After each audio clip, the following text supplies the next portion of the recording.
কালকে আমরা কথা বলতে বলতে গিয়েছিলাম, তো আমরা আসলে বুঝতেই পারি না যে আমরা কতটুকু রাস্তায় গিয়েছিলাম। মাঝখানে একটা স্টপেজ, এখানে লোকজন নামলো। তো আমাদের সম্ভবত লাস্ট স্টপেজ, এরপর আর যাবে না, আমরা ওখানে নামবো। অসাধারণ। এর আগে নেপালও গিয়েছিলাম, কিন্তু নেপালে আসলে ক্যাবেল কারে আমার ওঠার সৌভাগ্য হয়নি। তো ইচ্ছা ছিল যে মালয়েশিয়াতে এসে ক্যাবেল কারে চড়বো, কারণ এশিয়াতে মনে হয় যে এটাই সবচেয়ে বড় ক্যাবেল কার আমার জানা মতে। আরও যদি থাকে আমাকে লাইক বা কমেন্টস করে আমাকে জানাবেন যে এর চাইতে বড় লার্জ ক্যাবেল কার স্টেশন আমাদের এশিয়াতে আর কোথায় আছে। জাপানে থাকতে পারে, আসলে ইউটিউব সার্চ করে দেখতে হবে। এই যে পাহাড়ের বাঁকে বাঁকে রাস্তা, বাড়িঘর, এই যে মেঘ দেখছেন, মেঘ, এই যে রাস্তা, এই যে স্টপেজটা মানুষ নেমেছে, এখানে মনে হয় টুরিস্ট প্লেস আছে, সেই জন্য। এই যে সুন্দর একটা প্রেগোডা, চাইনিজের মতো করে ডিজাইন করা। তো আমরা মনে হয় চলে আসছি কাছাকাছি মনে হচ্ছে, কারণ আমাদের নিচে সমতল ভূমি দেখা যাচ্ছে, অনেকগুলো বিল্ডিং দেখা যাচ্ছে। মনে হয় আমরা চলে আসছি কাছাকাছি। এই যে দেখা যাচ্ছে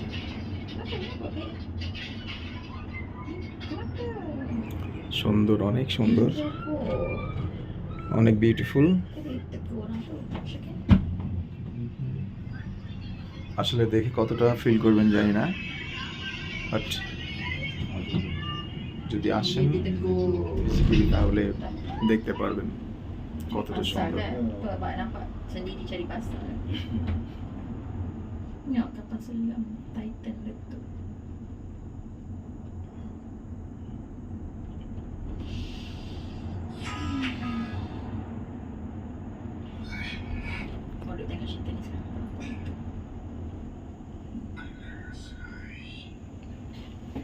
দেখতে পাচ্ছেন সারি সারি ক্যাবেল কার আসতেছে যাইতেছে, কত সুন্দর।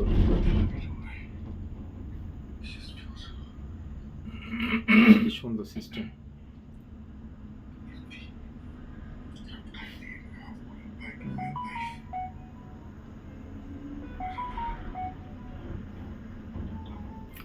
অসাধারণ, এক কথায় অসাধারণ।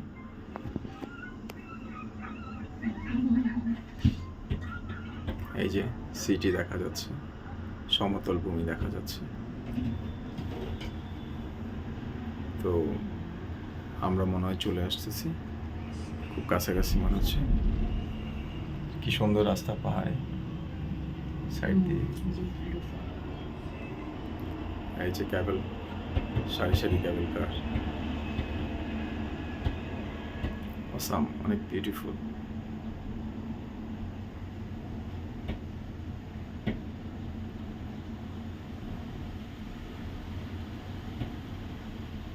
দেখতে পাচ্ছেন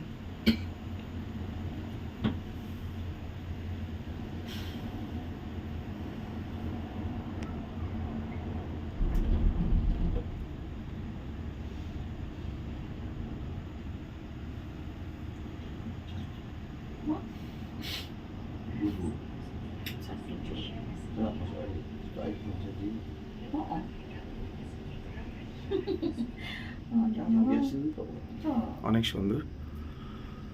তো আর দেখা যাচ্ছে না, মনে হয় আমরা এখানে চলে এসেছি। ওই যে গ্যাংটিং হাইল্যান্ড আউটলেটস, এই যে দেখা গেল, আমরা চলে আসছি। সবাই ভালো থাকবেন, আমাদের জন্য দোয়া করবেন, আমরা যেন ভালোভাবে দেশে আসতে পারি। ধন্যবাদ সবাইকে।